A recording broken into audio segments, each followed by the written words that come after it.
changing fast, and the issues are becoming increasingly complex, from global warming to social change to disparity in wealth. All of these issues ask us to dig deep. Each of us has the capacity to adapt, creatively adapt to changing outside conditions, but we really haven't tapped into that much. And of course, the aggression is a sign that we're failing to do so. My name is Donna Jones. This is the Insight to Action podcast. This is the place where you'll gain insights and inspiration from innovative thinkers and doers in business who hold a higher vision for humanity. If you're interested in co-creating the future moment by moment, this is the program where you'll meet people like you. In the fall of 2014, Professor Michael Mainelli and I talked about wicked problems and the price of fish, his most recently published book at the time, and today we're talking about blockchain tech. You may not know this, but when you swipe your card at Starbucks or any one of the coffee shops you frequent, it takes 3 to 5 business days for the transaction to take place. And this is my own personal pet peeve as a traveler. When you make an international transfer of money from home to family, or as I did last fall, between companies located in Europe and North America, for instance, in addition to the transaction fee you pay, the money arrives is a whole lot less than it was sent, thanks to all the different intermediaries sneaking fees off. Today with me, as I said, Michael Mainelli began designing shared distributed ledgers 20 years ago, which is a big part of blockchain. He's a leading thinker in fintech, and he's the Emeritus, how do you say that, Emeritus? Emeritus. The Emeritus Professor of Commerce at Gresham College in London. He's also the co-founder and chairman of ZYEN, the City of London's leading commercial think tank, which was established in 1994, and I love your purpose, to promote societal advance through better finance and technology. Yeah. So, getting back to that person who's buying, selling, or transferring funds, how will blockchain change their lives?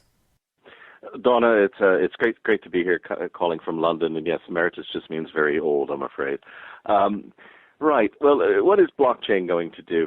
Well, the answer is on funds, possibly not much, and I know that sounds a bit contrary to the hype that you perceive, but let me give just a little bit of background to the listeners.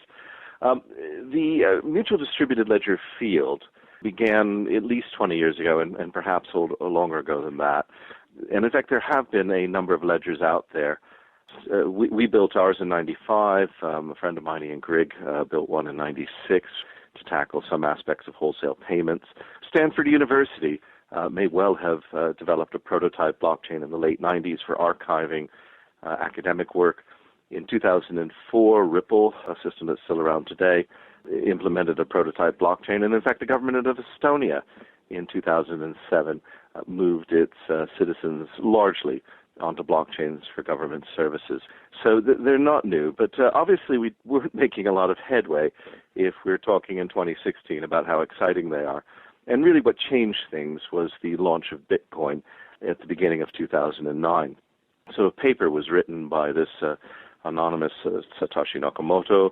We're not too sure who he or she or the club that may represent them are, but anyway, that was it. And in 2009, even Bitcoin languished for a while, sort of unnoticed. But finally, the financial services industry, at great expense, managed to put together Bit and Coin and thought this might have something to do with them. And so around 2014, we saw a huge splurge of interest in this area.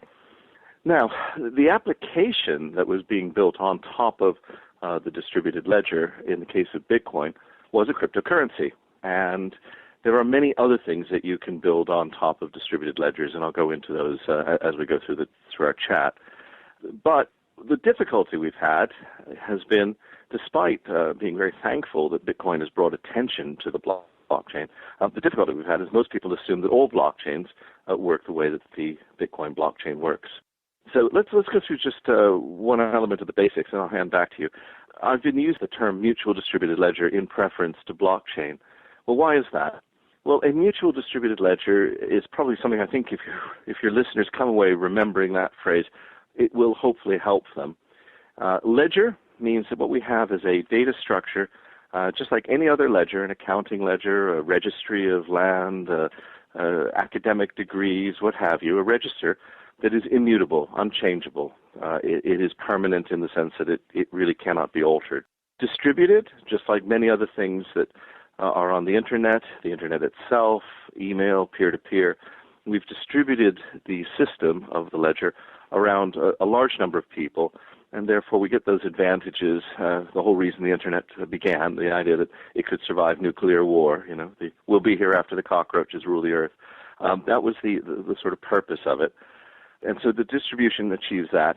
And mutual is probably, we'll come on to this later, but the point I'd like to make is because everybody has a copy of the data, and because that copy cannot be altered or changed, in a way, it's owned by everybody, or the opposite, it's owned by nobody. But nobody can walk away with a copy of the data and say, that's my data, I own it, and only I can give it to you. So that's the exciting element of the field. In terms of payments, I'm skeptical as to how much effect some of these cryptocurrencies will have. Will blockchains be closely aligned with payments? Most certainly. But we will be seeing, I think, mutual distributed ledgers in a lot of applications right next to payments. So all the documentation concerning insurance, all the documentation concerning a ship leaving harbor. But the payment, oddly, it may be the least of it. It may still remain on traditional systems. So what does the blockchain tech do? I mean, what I heard in that answer that you gave is first of all, your data is private. Secondly, you've got some transparency as to where the data is registered, which are two things you don't have in the existing system. What else does that blockchain tech do that the existing system doesn't? Well, another way of looking at this is to remember that ultimately a blockchain or a distributed ledger is just a database. We've had databases over many years. I love to point out that databases and ledgers and accountancy are at the root of civilization. Over here in London, you can go to the British Museum, and being a proud accountant, although sometimes my family fade away, I can walk into the Sumerian section. I can see the cuneiform tablets that are there, and they list all of the various ways in which Hethos sapped 8 bushels of wheat or two barrels of beer or whatever. There's actually a lovely transcription there of a basket weaver at the British Museum, and all the transactions and who owes him what money and all that. The Sumerians were great people, and none of these biblical stories of floods and all that. Well, all right, they blew it with the Epic of Gilgamesh, but what we've preserved are the important things, the accounting records. So these accounting records are fundamental to our civilization. And historically, we've gone through a whole variety of technologies. Many people forget about tally sticks in the medieval ages. You used to take a hazel or a willow stick and split it in half, and then I could trade what you owed me with somebody else, and when it came back around in a huge circle back to you, you'd match the stick up and say, yes, I do owe this person, even though I've never met them, what I owed Michael originally, and I cancel my debt. Money, paper money, is in many ways a distributed ledger. We have, if you dig into your pocket, you can see exactly how much is on the national ledger that you have in cash. So paper became very important. And then in the 60s and early 70s, we saw the rise of databases. Now, these databases were originally single-user and then multi-user. But what the mutual distributed ledgers or the blockchains are doing is they're creating multi-organizational databases where the power structure has been altered. And this allows them to act as central third parties, which is, if your listeners wish to remember mutual distributed ledgers, probably the next thing they need to remember is central third parties. Now, central third parties are everywhere. Normally, anywhere there's a registry, there's a central third party. If I have a registry of my academic degrees and I wish to get a transcript or proof that I attended such and such a school or a university, I contact them and they send it back, and the people accept that because they're seen to be the central third party, the authoritative register. We have central third parties in all areas to do with payments. We have central third parties in exchanges. We have central third parties in central securities depositories, CCPs, and all the things that fuel the large-scale capital markets. We have central third parties in anything to do with the government, land registry, driver's license records, etc. And what this does is it lowers the power of those trusted third parties to create natural monopolies, or as we say in economic terms, to extract rent. Because the data is no longer owned by them, it's shared in common. That's probably the biggest key point. That's the mutual part of it. Exactly. The mutual is the exciting bit. So now this is a mindset shift, a massive mindset shift on the inside the financial sector. Despite the fact that he's been around for 20 years, it's almost like a simmering kind of operating system, and that's now stepping up into more mainstream. How are banks responding? How's the financial sector responding to the greater focus on blockchain? Well, the talk probably in 2014 was all very much geared towards cryptocurrencies, and suddenly in 2015, a bit like politicians, bankers were all wandering around rooms saying, hey, you idiot, forget the cryptocurrency or forget Bitcoin. What really matters is the blockchain. So they were all very, very excited about it. But you did see quite a few, frankly, ludicrous announcements. We're moving to blockchain because it's smarter and cheaper and faster. Well, actually, blockchains are, at least in the ones that they were looking at, principally the Bitcoin one, quite slow. A blockchain on Bitcoin, or the Bitcoin blockchain, takes about 10 minutes to process a transaction, which in normal markets is seen to be exceedingly slow. So what the banks were responding to, in my opinion, was largely fear. They formed a consortium called R3 in 2014, and I think it's now got over 50 banks in it. My personal view is I think that R3 is doing some good work in helping people to think about it and create standards, but it's difficult to see what 50 banks are going to do in common. They just simply don't share enough common interests, and to some degree, it allows bank directors to go in front of their annual general meetings, and when there's that awkward question from the audience, what are you doing about distributed ledgers or blockchains? We're participating in the largest consortium on the planet to deal with this. R3 itself has gone through a number of directional changes, from being a standards body, supposedly, or a talking shop, to choosing which blockchain it intended to use. This January, it announced that it was going to use the Ethereum blockchain, and then it changed its mind in April, having spent most of last year deciding it was Ethereum. In April, it stated that it was going to build its own called Corda. So we're still in the dark about what their plans are. To be frank, this wouldn't be the first time the banking industry has spent a lot of money on an initiative that's sort of run away from them. I always think of the Global Straight-Through Processing Association in 2000 that folded quietly 2 years later, having spent $100 million. At the moment, the R3 consortium is proposing to spend about $200 million. But, things change, and there may be some clarity from it. So that's banks, but this is a head-on attack on an existing working system, leaving aside the costs and the frustration that you felt with it at the beginning.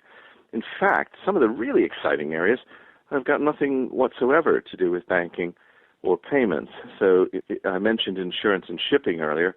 These are two areas with huge documentation problems. So if I'm trying to move a ship, and I might send out something like 80 to 200 different pieces of documentation to anywhere from 15 to 45 different organizations, each of those documents, my manifest, my ship, my bill of lading, my insurance certification, all this is costing me a lot of money, $40 or $50 to process each element of that. So moving the ship is very expensive. If I reduce the cost of a SWIFT transaction, the payment at the end of all of that, from, say, $10 or $15 to 2 or 3 cents, that's almost irrelevant. Now it's, several thousand-fold improvement, but the truth is that's not where the costs are. So we're seeing a lot of other industries paying much more attention to it than banking. And in fact, I would say insurance has been the biggest sector, and then next pharmaceuticals in terms of live applications. Both personal insurance and wholesale insurance. Yeah, more on the wholesale side than the personal. If you go back to the mutuality bit, if you're taking out an automobile insurance or home and contents insurance with a major provider, you really don't have a lot of power.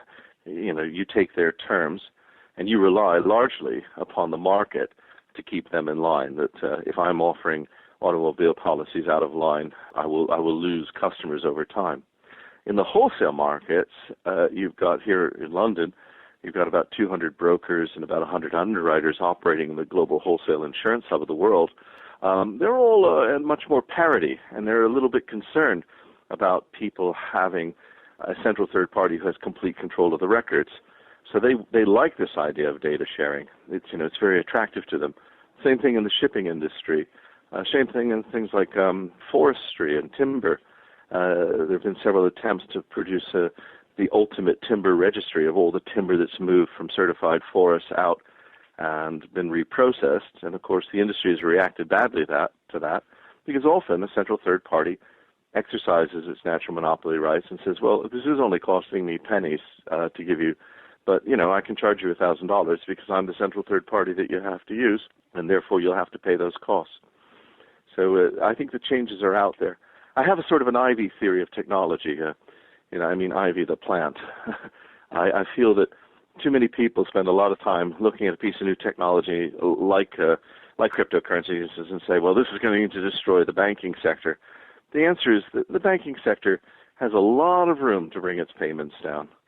A Bitcoin transaction costs in energy terms about $2.50 on average, might get down to about 10 cents. But actually, banks can process 4 fractions of a penny if they feel like it. They just haven't had to in the past.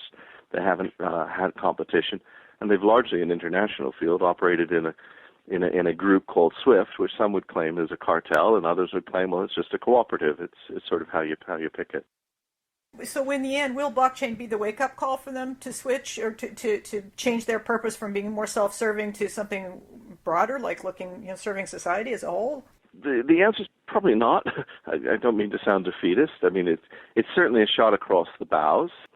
But, the ivy technique is broadly that here's this big swift tree, big chunky tree. The ivy, I think, will grow around it. Now, maybe 20 or 30 years from now, we'll kind of look at the center and say, whatever happened to that big tree trunk? It seems to have rotted away. But the excitement is not going to be trying to rip the tree out and plant a brand new oak. It's just not going to happen. So I feel that in the payments area, the banks have got a lot of space to decrease their costs. As somebody inside the industry, my estimate is they could probably do large-scale international transactions for pennies if there was sufficient competition. And while Bitcoin or some of the other cryptocurrencies such as Ethereum indicate that there might be potential for that, people aren't using it as yet. And as we know, many of these have had some very high-profile problems, as well as structural problems. For example, these are not accepted currencies. So when I take, as a large bank, if I take $100 million worth of Bitcoin onto my balance sheet, somebody's going to say, well, that's not really real money. So where's the real money behind it? And I have to say, well, it's another bank who's guaranteeing that. So now I've got another bank's guarantee on my balance sheet, and I wind up in myself I might as well be taking the bank's promise that it's going to pay me $100 million. It's got nothing to do with the Bitcoin. And these are some of the real issues with supplanting fiat currencies, because fiat currencies are the dominant form of money, and they're the money that government likes to see us use and that we like to use too. It's not a conspiracy theory. But because the governments expect us to use it, and because that's what the regulator wants, it's going to be extremely hard for a cryptocurrency to supplant any of these existing approaches. So I think they're going to have to find ways via blockchain to kind of grow around the tree that is the current payment system. I don't think a direct attack works. Now, I understand Barclays Bank is adopting blockchain and as part of a joint to collaborate and develop a joint solution leading other banks. What did they gain by taking that kind of an approach? Well, Barclays has a number of high-profile announcements of things that they're doing in what's called the Barclays Accelerator here in London, out in Whitechapel. But they are by no means alone whatsoever. BNY Mellon has an accelerator, Northern Trust, Santander. So I wouldn't pick on Barclays. They're all out there talking it up. Let's be honest, it's good marketing. To my knowledge, not a single one of them has a live application. They're all proofs of concept. One of your listeners may correct me, but I've been digging around quite a bit, and every single one of them seems to be, from the banks, a proof of concept. It is important, I think, if you're a financial institution, this technology is going to be the future. If we were building a payment system from scratch today, we would probably use mutual distributed ledgers. My point is, in the case of SWIFT and all the other payment networks that we have, they do exist, they do work, they're already regulated, so there's going to be a lot of energy to displace them. So I think the banks are doing it for marketing purposes, and they're doing it to learn, which can't be a bad thing. No, indeed. Part of the massive amount of change going on has to do with the decision-making mindset that goes with how you respond to any disruptor, whether it's blockchain or anything else. Will the technology fail if the learning/growth mindset is not present in the executive decision-making levels? Or will the companies and executives that fail to make the mindset jump be the ones that fail? Yeah, it's an excellent question, Donna.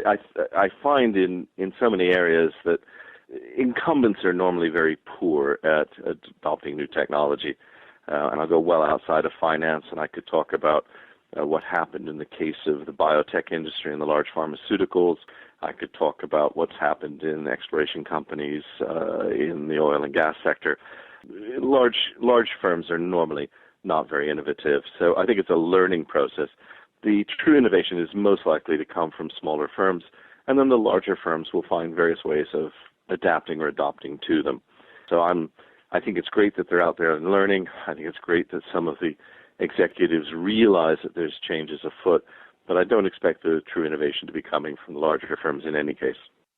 I don't think you'd be alone on that front at all, actually. Yeah. So, now let's take a different angle on this altogether because of the whole business of existing systems and then what blockchain implies. What are the environmental impacts of using blockchain technology? Energy costs specifically, if possible, just what, when we talk about the cost of storing and all of that other kind of stuff, what happens there?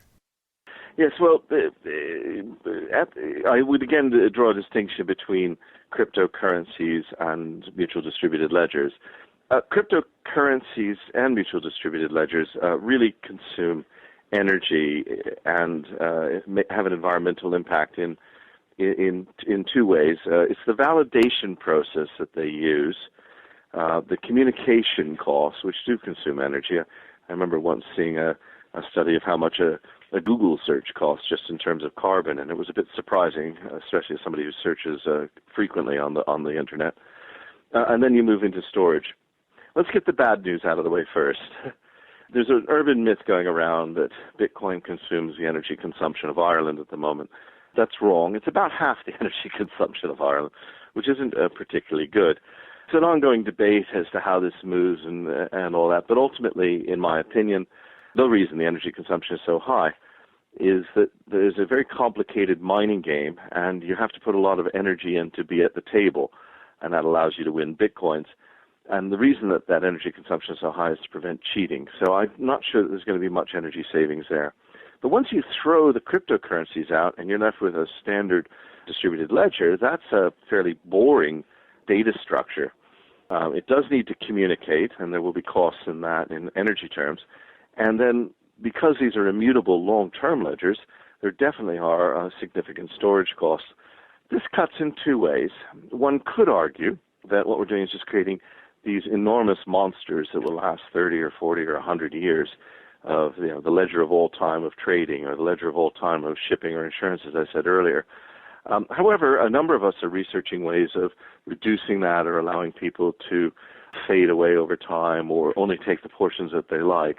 However, it could actually be more efficient because it's a mutual ledger. If everybody comes to rely upon it, we might find ourselves in a position where there perhaps take the shipping sector, we might rely on 5 or 6 ledgers that are going to be permanent. They'll have a few backups and storages, and we'll all be dipping in and out of that constantly, the way that we do, for example, with Google Mail.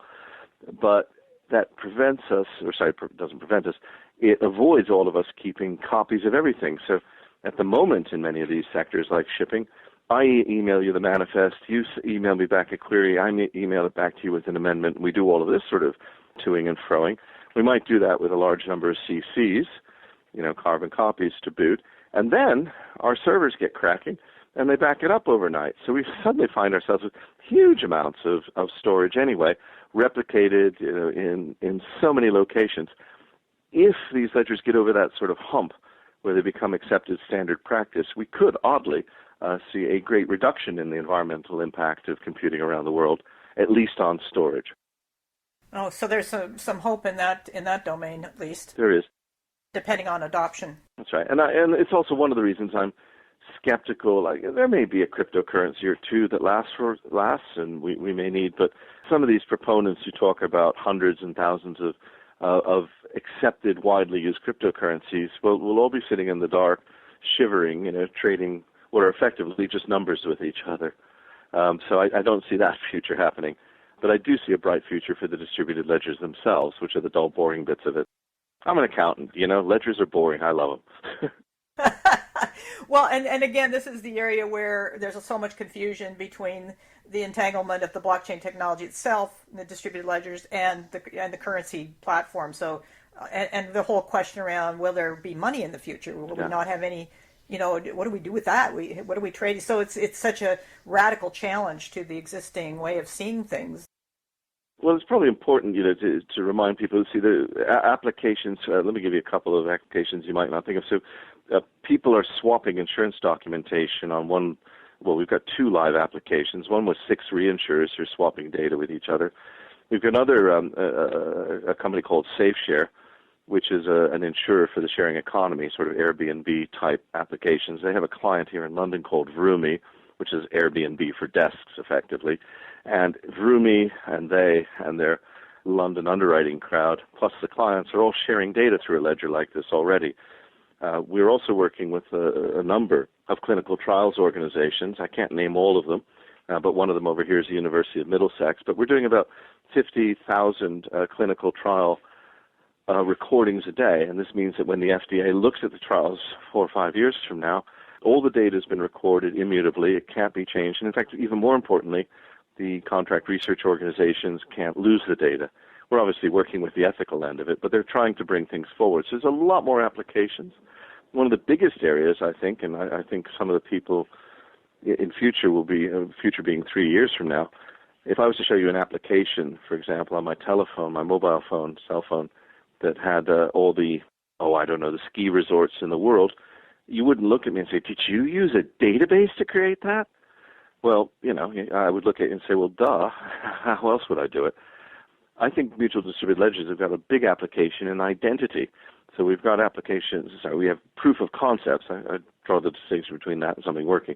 We have proof of concepts on mobile phones using blockchains to swap identity documentation, a certified documentation service.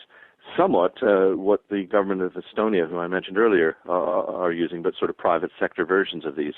And 3 years from now, I think, nobody's going to ask you, is that being done on a blockchain? Because you'd look at them and go, well, of course it is. How else do you think I would have done it? So I think these are coming into wider acceptance more rapidly than people see. But, very few people today talk about the database revolution, and I think in a few years nobody's going to really talk very much about the mutual distributed ledger revolution. Yeah, no, exactly.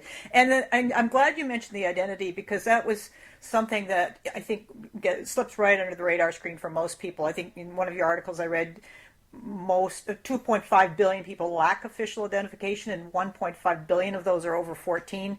And you mentioned something about the impact on remittance costs and crime and corruption. So that's a big shift, because it means that blockchain can actually benefit to society by cleaning up those areas where transparency doesn't exist. You're absolutely correct. 2.5 billion out of 7 billion is a lot of people. And it's very difficult when, I think for a lot of people in North America, it's even difficult for those of us here in London who like to think we're slightly more connected to grasp how bad that is. I hasten to add, I think they know who they are.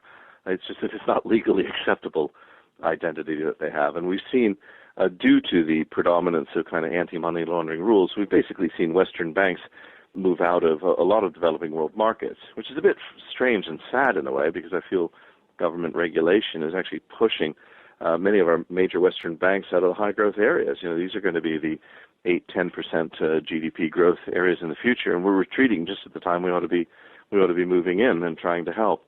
But these countries are looking at distributed ledger technology very, very seriously.